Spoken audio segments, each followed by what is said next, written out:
내일은 종교 행사가 많이 열리는 일요일입니다. 그런데 구로 콜센터 직원이 예배를 본 경기도 부천의 교회뿐만 아니라 성남의 한 교회에서도 확진 환자가 계속 나오고 있는 상황입니다. 이렇게 교회 예배를 통한 확산이 계속되면서 방역당국은 내일 종교 행사를 자제해 줄 것을 거듭 당부했습니다. 이재욱 기자가 보도합니다. 수도권에서 코로나19 집단 감염이 가장 크게 발생한 서울 구로구 코리아 빌딩 콜센터. 이 콜센터 직원인 44살 여성은 지난 일요일 예배를 드리기 위해 경기 부천의 한 교회에 나갔습니다. 당시 예배에는 이 여성과 목사를 포함해 신도 58명이 참석했습니다.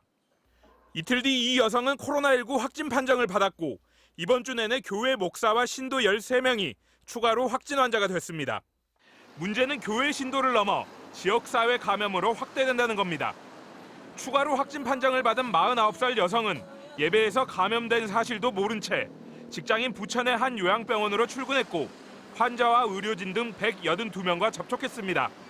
결국 이 요양병원에 대해 동일 집단 격리 조치가 내려지면서 환자 142명과 직원 22명이 병원에 격리됐고 직원 16명은 자가 격리됐습니다.